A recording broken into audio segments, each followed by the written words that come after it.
specifically, if I could ask you with regard to some patient care, sir, were you able to identify or find a victim there at the scene on Westnedge Hill? Yes.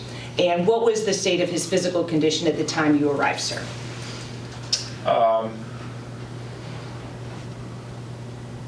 He was dying. I thought he was dead. So I was on my way home,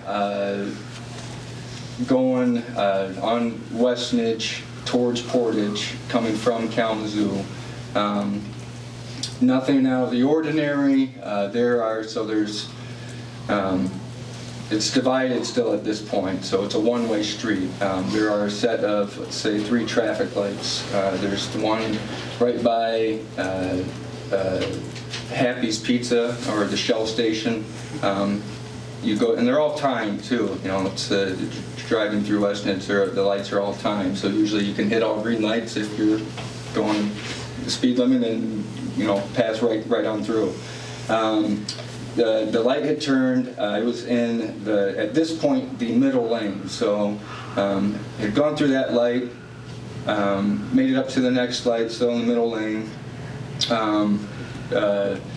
Was on my way up the hill there, which then there is a little median divider. About halfway up that hill, I noticed in my rear view mirror a black sedan that seemed to be driving very erratically, so there on the farthest left-hand lane is actually a left turn only lane, and living in the area, I see it happen all the time, that cars get in that lane and they, kind of just floor it and, cut people off, and it's not the first time I've seen it. It happens all the time.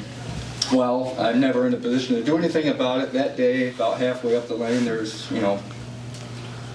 bumper-to-bumper traffic, nearly ahead of me. There's about 5 cars in between this car from behind me that I saw get in that left lane. They had come from the middle lane, but I'd seen them, and then they got in that left lane and started just flooring it up the hill, and I put myself to kind of prevent them from cutting me off and the cars in front of me off, and ticked them off enough to be tailgating me. There were 2 people in the car. I'd seen in my rearview mirror when they were close, and that's about the only image I have. And then proceeded to that lane end.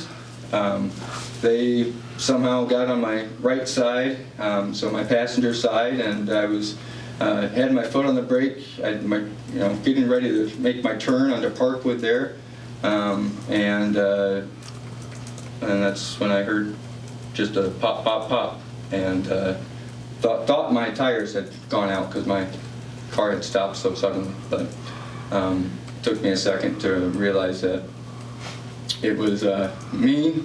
I had been hit, and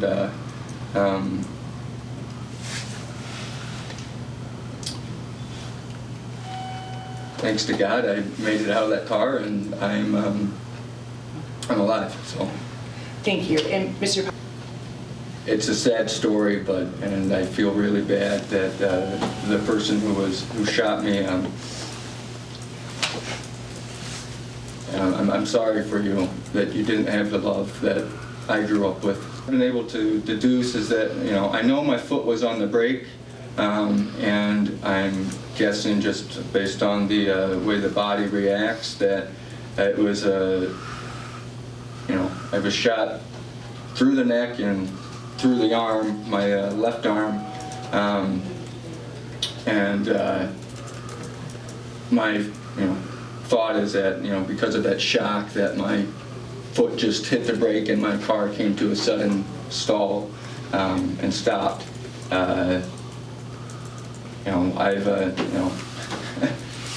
I'd watched enough TV to know that getting I bled enough in my life, done enough stupid stuff, and just felt warm blood coming down me and realized I was bleeding pretty good out of my neck, and had at least the wherewithal to know that that wasn't good. And I reached up with my right arm to kind of hold put as much pressure as I could on, and that's when I was, I literally had a voice in my head that said, "Evan, if you don't get out of the car, you're going to die." And I'm fumbling around, and I happened again. It said, "Evan, if you don't get out of the car right now, you're going to die." And that's when I, tried to go for my door handle, and that was at the moment I realized that I'm sitting there looking at my door handle, and I couldn't move my left arm, and that's when I had realized that I'd also been hitting my left arm. So I took my hand off my neck and I opened the car door with my right arm, and I stumbled out onto Westnedge Hill at 7 o'clock when lots of traffic, and I just, clear as day, you just remember people just driving by and passing me, and there was a gentleman behind me, and had seen me, and I was yelling help. And did people end up then stopping, sir, and helping you? You mentioned there was a man that stopped, and you believe he was the one who helped save your life? Yes. And so with regard to that, you probably don't remember too much. Do you know if he was able to assist you with regard to keeping you safe, at least until the ambulances or police could get there? Yeah, so I just remember the look of this man wearing a completely white t-shirt and a towel in his hand running towards me. He's a great human being. He joked about it, like, sorry if the towel had a little oil on it. And I said, not a problem. But he did assist. He helped keep pressure on my neck as much as I could. He kept telling me, he just said, you're gonna be okay. Just keep breathing. Don't close your eyes. It's my understanding that he was also on the phone with 911.